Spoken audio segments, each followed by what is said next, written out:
Hello and welcome to the latest edition of our Sustainability Perspectives podcast, where we talk to a range of different packaging experts to find out more about how their company tackles the sustainability challenges the industry faces. My name is Elisabeth Skoda. Today we'll be looking at plant fibre-based packaging in more detail, obviously a topic that has gained more and more traction in the packaging industry in recent years. For this, I'm very pleased to welcome Howard Ma, who is Vice President of Yuto Group and Yutoeco.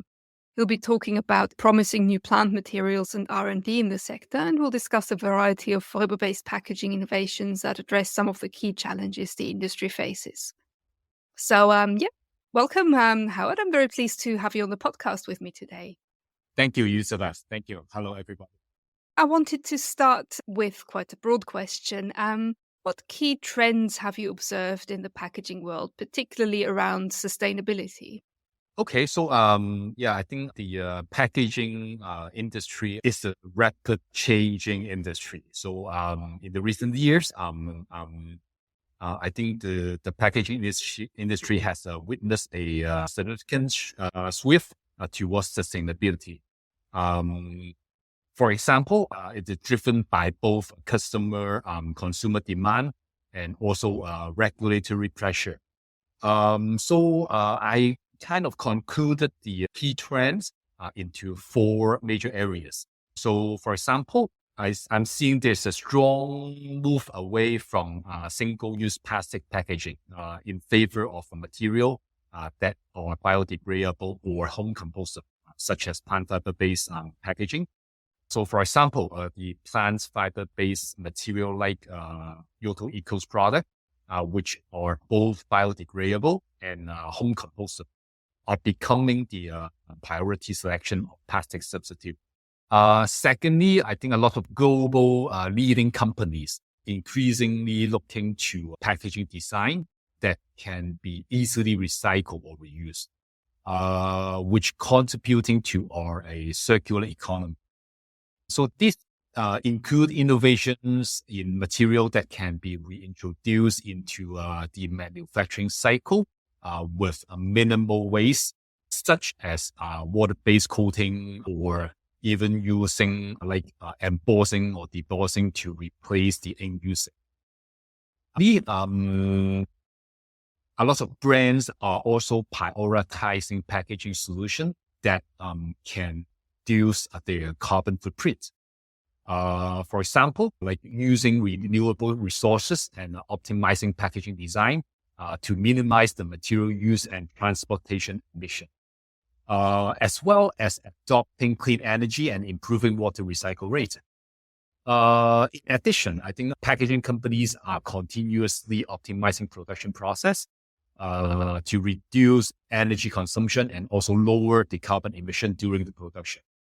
So the fourth area, I'm seeing a lot of brands are reducing the uses of the packaging material by optimizing the design and adopting thinner, lighter materials to achieve the weight reduction. So this approach not only helps to lower the production and transportation costs, but also reduce energy consumption and carbon emission. Additionally, I think lightweight packaging aligns with the environmental regulation, also meets consumer demand for sustainable products. Yes, and we'll find out how plant fibre-based packaging fits in with these challenges a bit later in the podcast. First of all, I wanted to ask you, what would you say are the benefits of plant fibre-based packaging, both from a sustainability and from a functionality point of view?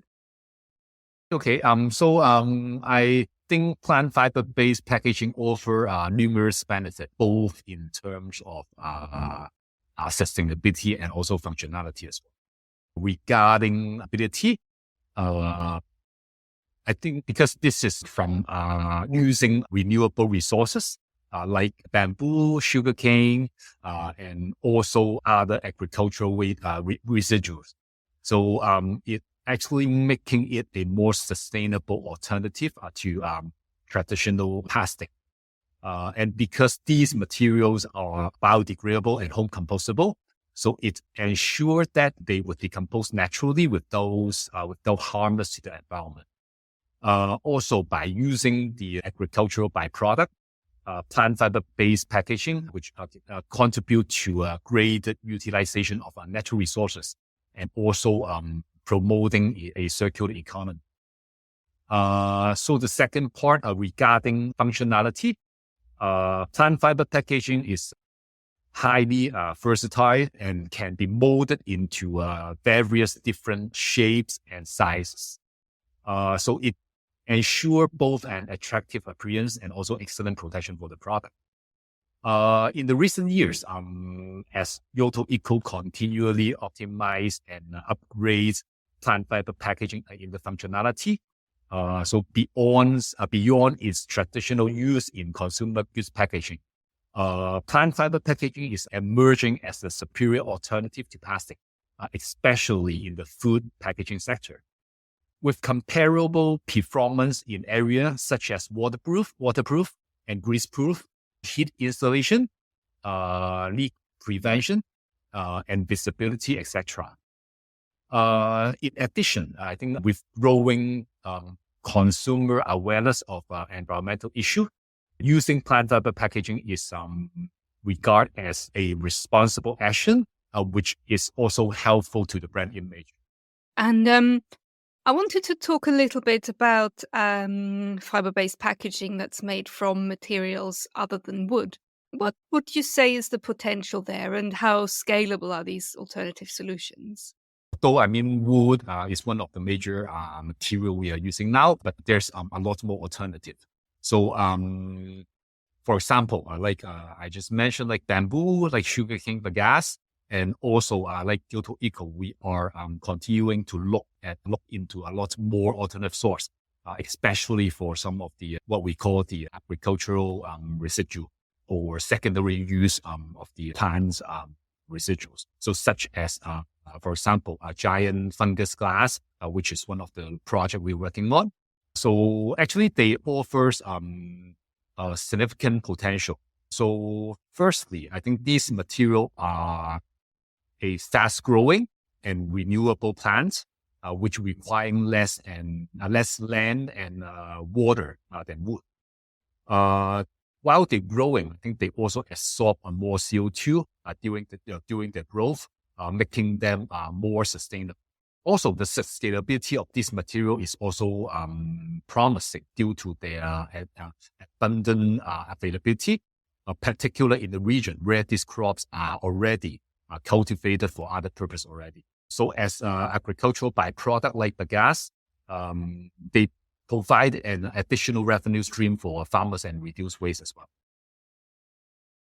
You touched upon it earlier.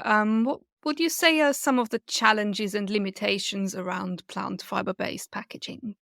Oh yeah, that's a good question. I think despite plant fiber-based packaging offer a lot of benefit, but definitely there are still some challenges before it can widely spread for the usage of the consumer.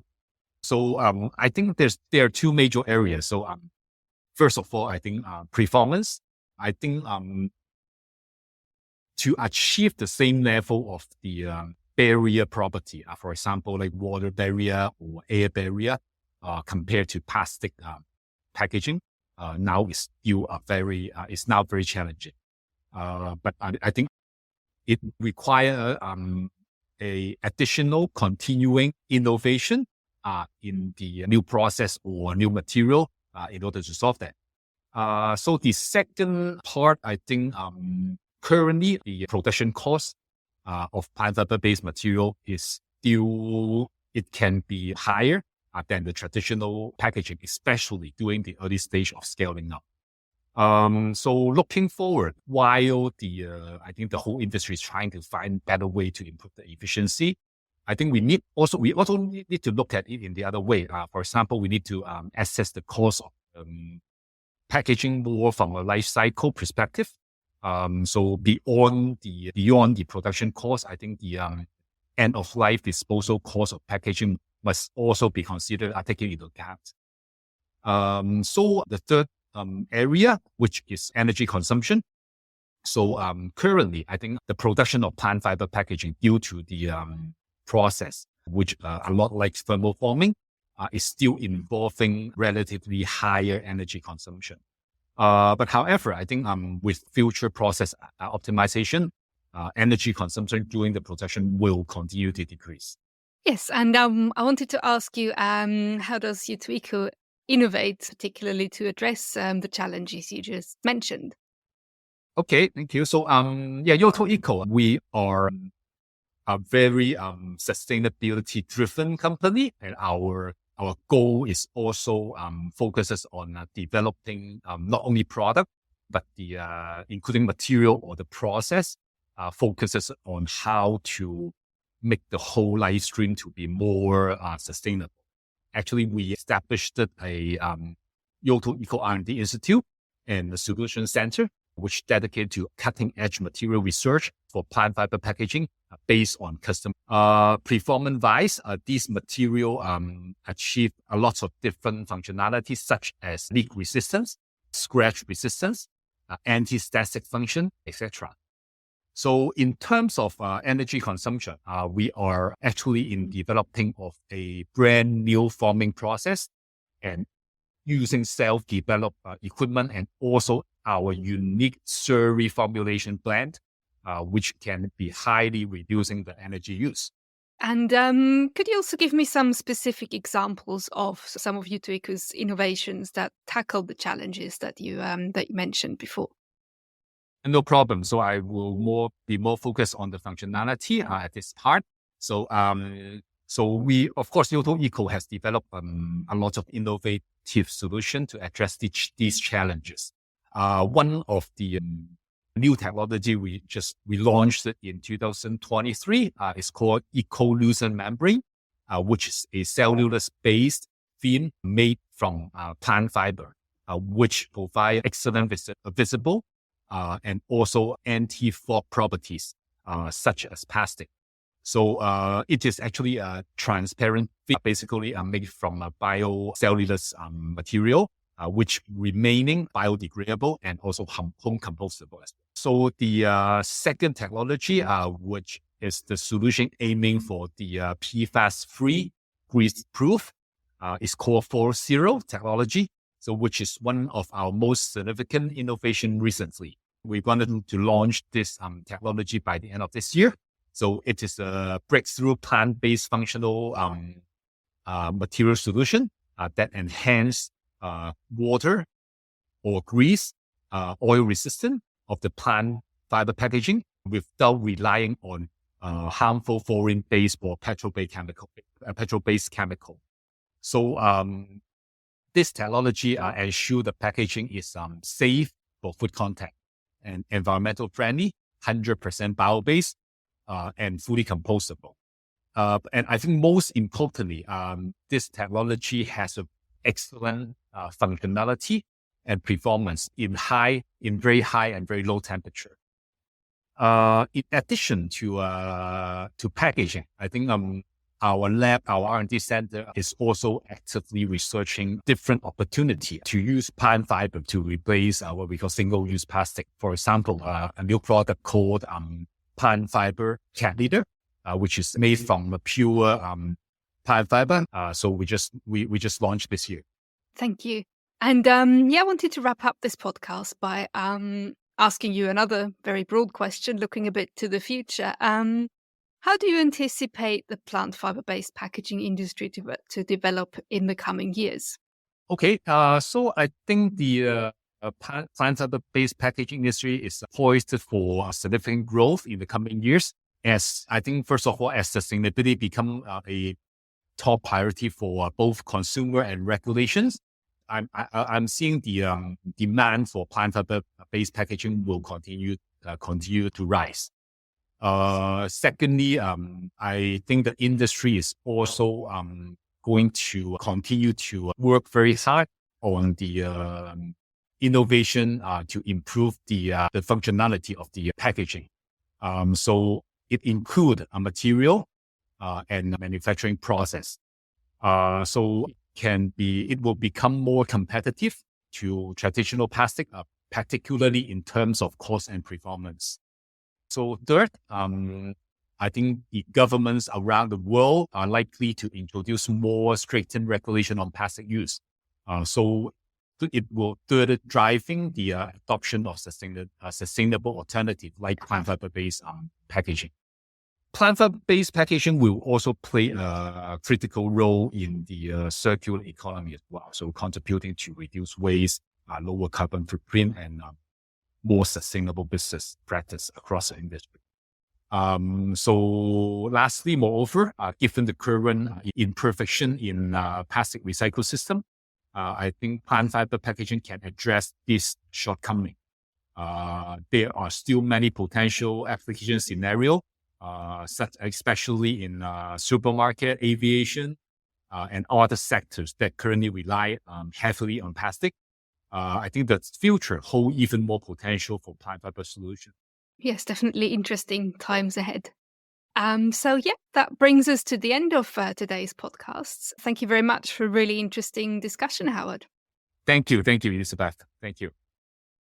And if you'd like to see more of Yutoeco's plant fiber-based packaging solutions, the company will be exhibiting at Packaging Europe's Sustainable Packaging Summit in Amsterdam on November 12th and 13th. And I'm pleased to say we have an exclusive 10% discount for our podcast listeners using the code PEPOD10. That's PEPOD10. So for more information and tickets, head to packagingsummit.earth/2024. We look forward to seeing you at the summit. Thank you very much. Goodbye.